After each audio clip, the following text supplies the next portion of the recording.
Hello, guys. How we doing today? This is episode 191. We're here with Mr. Andres and Mr. Rico back again. We haven't done an episode in a while, but I have a really good idea for you guys, and I wanted to come and speak about it in the podcast. Now, remember, February 22nd to February 28th, 2026, 7 days, 6 nights. We're going to Carnival Horizon. We'll be going to Mexico. We'll be going to Grand Cayman and Jamaica. Miami Salsa Crew. Miami Salsa Crew. We're ready. We're How ready. many people did we have last year, like had- 6 months ago? We had a nice group of about 40, and we're already starting to sell cabins. It's Wow. awesome. We're super early into the game. But last year was a blast. It seems like every year is actually getting better as the group, naturally is getting larger. And it's just an awesome vibe that the salsa fam can kind of connect from all over.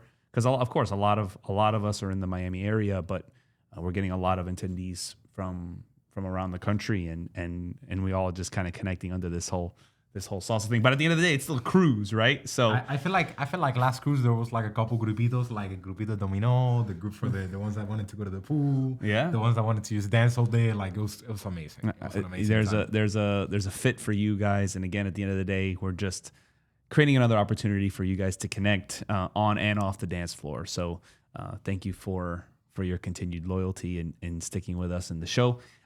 When you're on MiamiSalsaCruise.com, make sure you scroll all the way down and get on the VIP list Yes. for a discount for you on your event ticket. Perfect. So with that being said, I haven't told him anything yet. Right, as usual. He just asked me if we have a topic, and I'm like, yes, of course I have a topic. And I'm like, okay, let's do a podcast. So the topic for this week is gonna be Less is More Part 2. Okay, That was one of my favorites. Which episode 55. was it? I was gonna ask you. I think it's episode 55. Okay. Guys, check that out. That episode was great. I actually just listened to it before coming on the podcast. It's only like 10 minutes. So it's pretty good. A lot of talk about quarantine. It was in quarantine time. Oh, Yeah. Wow. Okay. Yeah. So you were talking about like people, oh my God, getting sick, first responders. Like, yeah. Oh, It's a man, throwback. It's a throwback. wow. But getting into it, guys, my objective today is to give you guys a couple perspectives, tips, action items to get better in an intangible way, which actually, if you get better intangibly, leads to getting better tangibly. So Facts. It's kind of both. Facts. So where I want to get into today, I want to lead off with a little story. So This is the recap this portion. is the recap portion of the Rico recap. So I was actually dancing with one of her students. Her name is Rebecca. I was dancing with her on Monday. Shout out to Rebecca. Shout out to Rebecca. She'll be in the podcast eventually. Yes, God And- willing. God willing. And then, I'm gonna share something a little bit more vulnerable right now. I've actually had a little like time now, a couple months that I haven't been enjoying dancing as much. I kind of gotta force it out, I gotta like force it out, like I gotta force myself to enjoy the song. And I think I've said it in a couple past episodes. The way I enjoy music is through the lyrics most than anything. I also enjoy the beats, but I feel like the beats right now nowadays are a little bit repetitive. There's not a lot to play with, especially if you're in timba, casino, not really like salsa. There's not really like montuno sections or mambo sections where you just like go with los tambore and the hits of the music and all of that. It's just more like the lyrics, the feeling behind the song, which is completely all right. So we actually did an exercise back in the day. Actually, let me get into the story and then I'll go into the back in the day story. Okay. Yeah. So I was dancing in Monday with Rebecca and I was like, oh my God, I really don't want to dance. And Rebecca was like, I want to dance. Like, let's dance. Like, it's right after class. Like, I haven't danced. I was just working in the office. I didn't even join the class. That's what she said. That's what she said. No, I didn't even join the class. And then she told me, hey, I want to dance with you. I'm like, okay. Okay. Gotcha. Like, I'm not gonna tell you no. Right. You know? And basically I'm like looking for some music that I want to like dance with, and I don't see anything that I like. And keep in mind, I have a playlist with 65 hours of salsa, not even counting the salsa playlist that we have from Salsa Kings, which are probably like 100 or 200 hours. But yeah, I started looking and I see this song. I'm like, okay, let me do it. I don't like it. I go to another one, and then I find one after like going through like 8 different songs, and it's just Really nice song, no lyrics, no guy singing. It's just a guy tocando piano with a little conga with a couple more Do you know instruments. what song it was? Yes, se llama Mi Son Cerrado. Really Okay, good I song. think I know which one you're Mi talking Son about, and Cerrado. that song is fire. Eso está riquísimo. Yeah. Mi And song cerrado. I'm gonna look that up right now. yes, Go ahead, keep going. and you can put a little demo. But I start that I hear the song and I'm like, oh my god, esto es tremendo song. I actually danced the entire song. I actually danced it on one because dancing on two is a little bit harder. I wasn't feeling like dancing that day. On Contratiempo song cubano. And I started dancing, and after the song, I felt like I had been uplifted. I had more energy. Yes. And what I wanted to share here, the point I wanted to make is that less is more in the sense of like I like that song better because it had less because it had no lyrics. Ooh, from Because the musical perspective. yes, it's giving me less, but that less that is giving me, I'm utilizing it better. I'm squeezing more use out of it instead of just getting more and more and more. Ponle más sazón, ponle más de esto. Just put a little salt, put a little bit of un poquito de paprika, un poquito de esto, and that's it. That's all it needs. And so I wanted to kind of delink this to something that we did. We had a class back in the day which was called instructor training. And That was an attack, by the way. What he just did. He Yeah. just he just. By the way, for those of you that don't know, he's been advocating for instructor training for quite some time now, which we're actually very close to bringing back. So we're excited about that.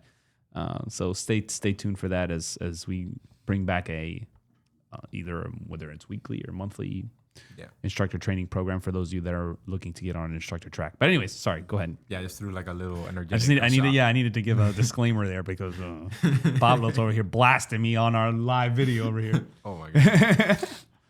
But we did an exercise back in the day in that class, which consisted on dancing music without doing any turns, just basic steps. Ah, that's right. And the objective of that was getting so bored that you were able to just grab inspiration from the music instead of just focusing on the moves. Am I hitting the nail on the Yeah. head? So far, so good. Okay, so where I kind of want to connect this is that in the Trinity, there's three things. There's you, your partner, and the music, and all of three are connected.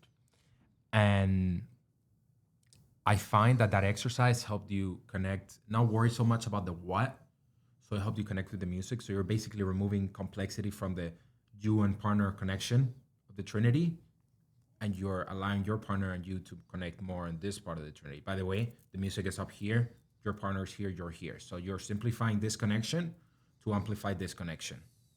Basically training. Obviously, the objective is to have the three connections as best as possible. But keeping the music more simple, no lyrics. In my case, no more lyrics because all I do when I'm dancing is just sing the song. That's all I do. Like you see me if the song says hands up or the woman got mad, I'm like la mujer se enfadó and I'm like playing with my partner, whatever. So it removed the one thing that I get inspired from and it allowed me to grab from another place that I'm not used to grabbing from. And not only I didn't do a lot of turns, but I also had less going on with the music. So I feel like that allowed me to like remove a lot of the Noise. overwhelming noise, yes, all the clutter, and just focus Clutter. on Good word. just focus. Like in mind, there's an ocean. I managed to go deeper. That's what I felt. And every time that I dance a song, and also another way to do this is close your eyes. Less feedback, less senses. Just have your ears and the touch, which is all you need to dance. Really, you don't need to see. Right. And I feel like that allowed me to like kind of connect better. So I want to share this because a lot of people haven't experienced that. And I find that a lot of people, when they dance with their eyes closed or they dance with a song that doesn't have a lot of lyrics, those are really easy ways to do it. I feel like not doing moves is a little bit harder and it takes a little bit longer to like kick in. Like it took a little bit longer for me. Like it took a couple classes. But if you just dance a song that has no lyrics and you dance a song with your eyes closed, like I feel like after a couple songs you'll be able to really tap into something that you've never been able to tap in before, and I feel like that's kind of getting you closer to the dancer's high. Yeah. Wonderfully said. Again, this is all from the podcast. This is all like words and topics from the podcast. What kind of you have any thoughts on that? Yeah, no. I think you're hitting it right on the head, man. At the end of the day, when you have, it's difficult. You don't know what you don't know. So by kind of working through these exercises, by going into something new, a completely new experience, like for example, a song without lyrics, like that is rare. It is. Or at least music now, right? You know, un song, there are lots of songs that are just the instruments, which are beautiful, in my opinion. But that takes a level of maturity, because Yes. for you to be able to be entertained with less, that requires a sense of maturity, right? I mean, at the end of the day, if you're on the younger side, it's very easy. There's so much. You need a lot to be stimulated. You need to be stimulated all the time. Whereas, and I'm not saying old, by the way. I'm saying mature for a reason. Is you've kind of exercised a few of these things. You've gone through a few things, and at least for me, like an afternoon on the couch sounds amazing with a lemonade. Like, what? That sounds incredible. Like, Oh my God. So I mean, obviously it's an extreme example, but the point is still the same.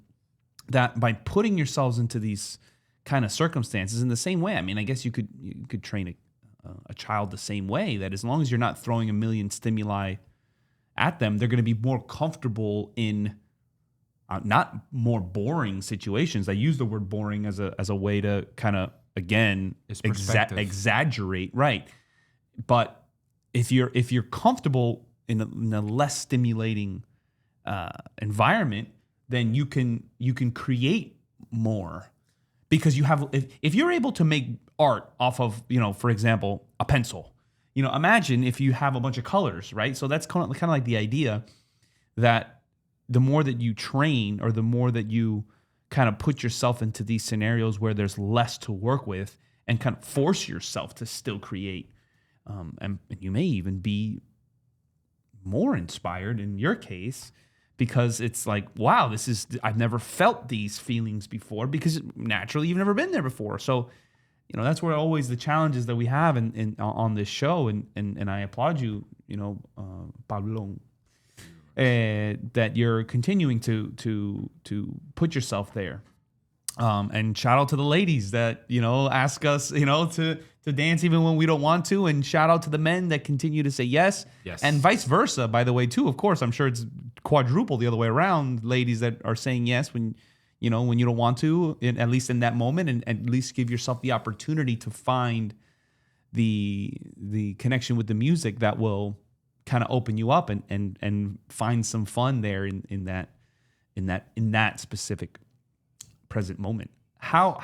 So tell us specifically about that song and what happened there. So you said that I guess you can say overall you brushed over, said that you liked it, but can you get into more specifics on that? Of course I can. So I was in the phone. I was passing songs. I think I passed like 8 or 9. I heard that song just starting, and I'm like, oh, I want to dance this. And then I kind of left it. Pause. I'm sorry. Why? Are you able to kind of, what did you hear in that song specifically? I guess, and was it the simplicity that caught your attention? So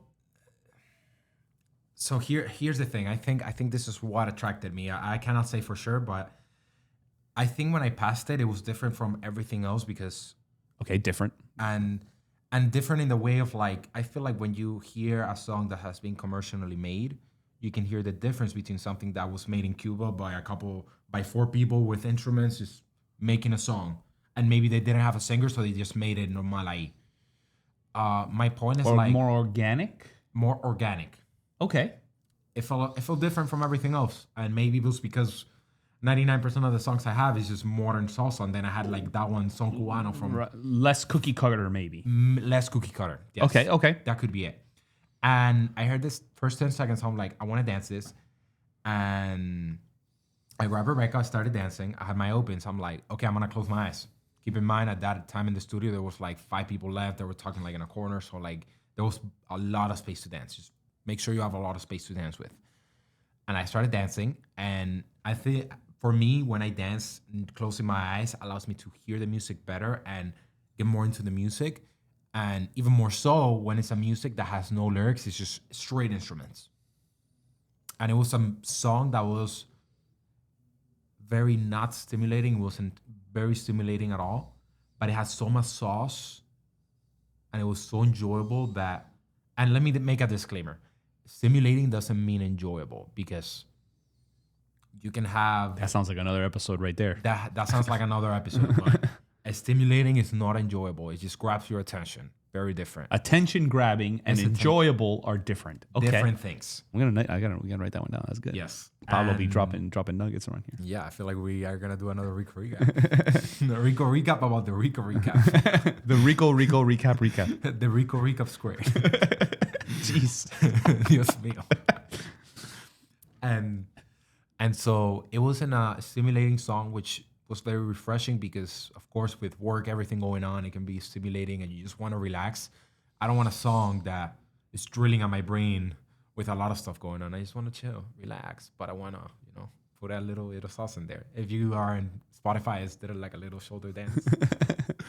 And I started dancing. I closed my eyes and I just got into the song. I was just so focused on the song, on listening to the drums.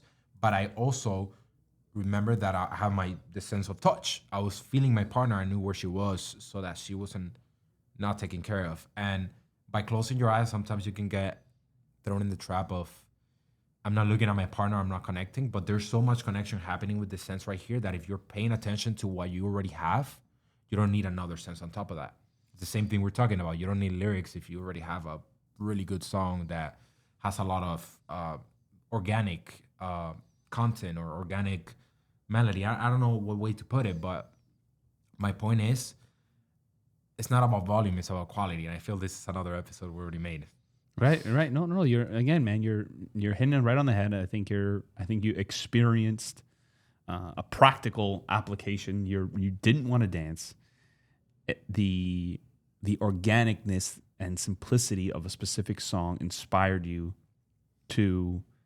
The song invited you to dance. It didn't feel like work. Yes. Right. And I think Yes. oftentimes that there's some songs that are just, they demand a lot energetically, and some classic son cubano, guys, look it up. Son cubano. There's some beautiful, simple stuff there. And simple is not bad. Less is more. Part two is beautiful. And again, go ahead, check out the first episode, episode 55. Yes. And I challenge you to take your dancing there. See if you can dance that entire song, no turns. Can you just have your partner close for 3 minutes and not make it awkward? Can you do that? That's a challenge. Can you find ways that's not in the what, as Paulo was saying, but in the how, that can keep things entertaining for the both of you? Slow dance exists for a reason, because everyone can do it, or at least for the most part. And there's a lot of people that are slow dancing. They're not even on the rhythm. It doesn't even matter, right? Because they're just together and they're moving together. Like, that's the kind of the whole point of this thing. They're connected. So why should that change now that there's salsa music playing? Like, it's completely irrelevant. Like, at the end of the day, we're two human beings finding an excuse to connect. Period. So, don't approach it with a different attitude than a slow dance.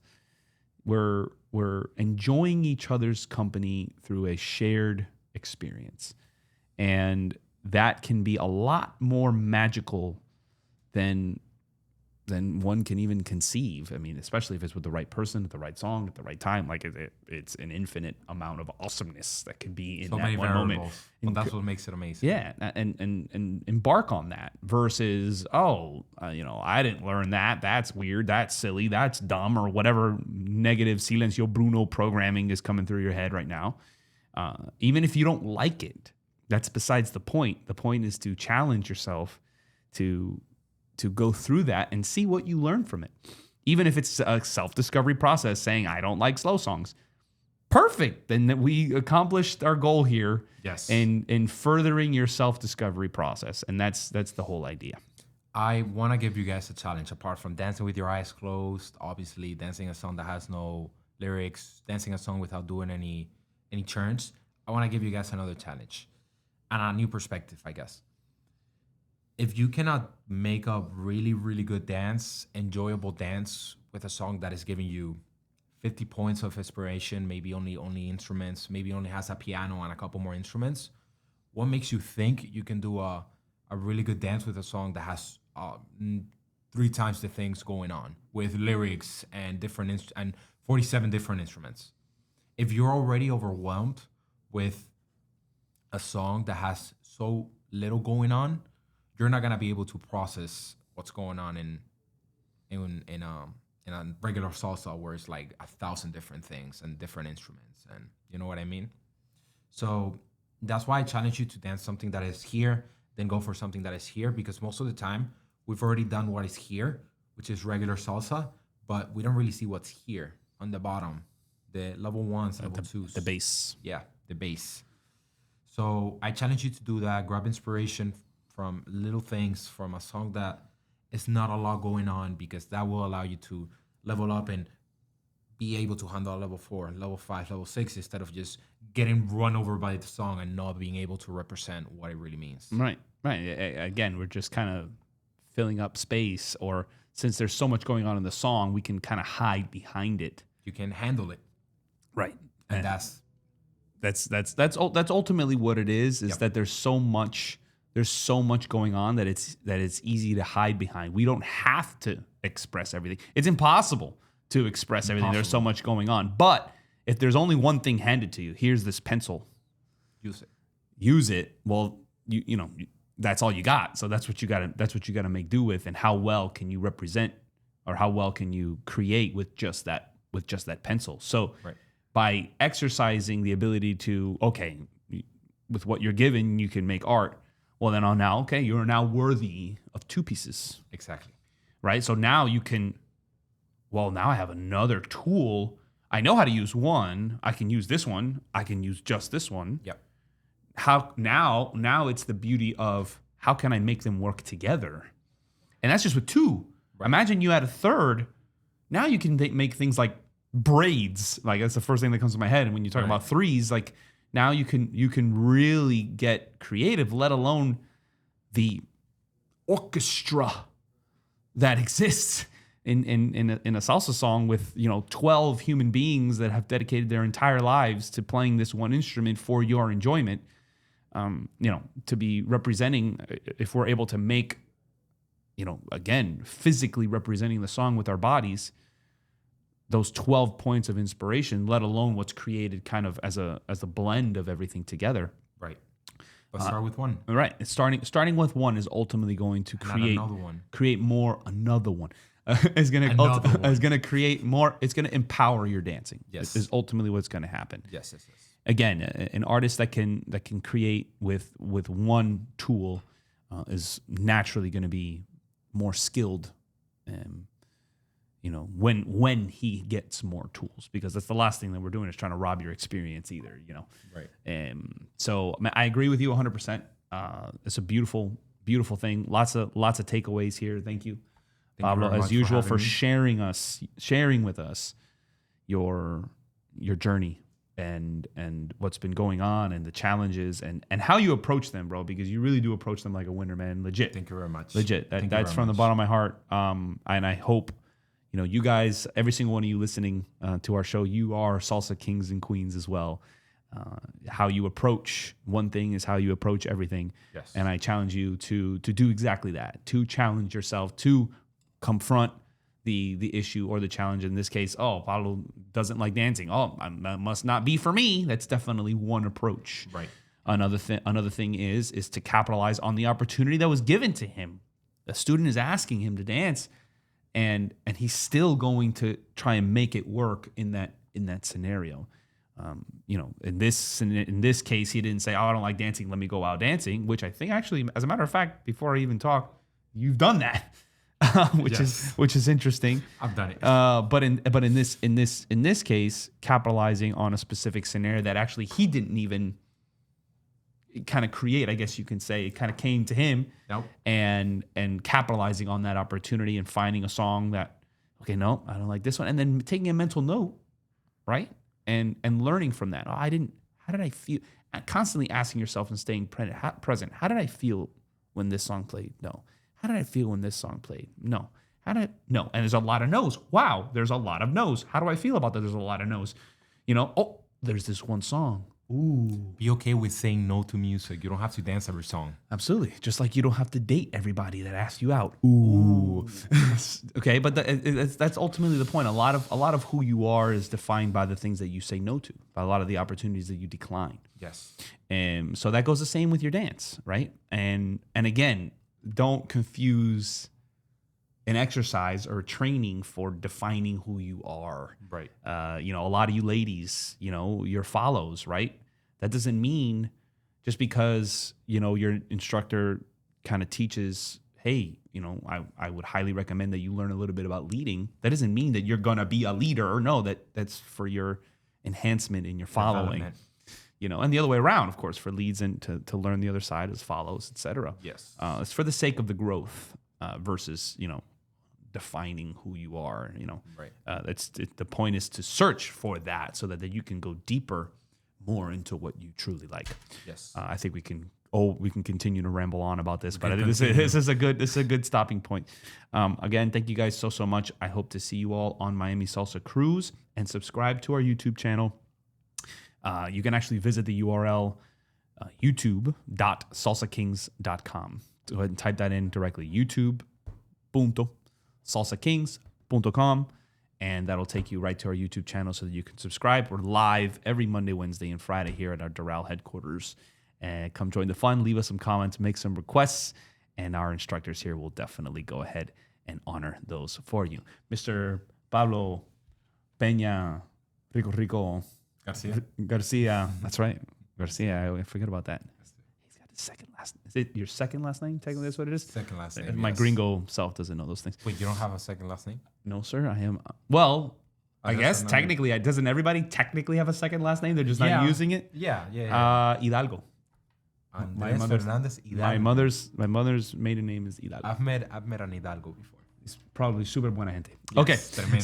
So we're going to go ahead and let you guys go. Thank you so much. Episode 191. Señor. 191. Less is more. Part 2. Rico Recap. Signing out. Bye-bye. Be good, guys.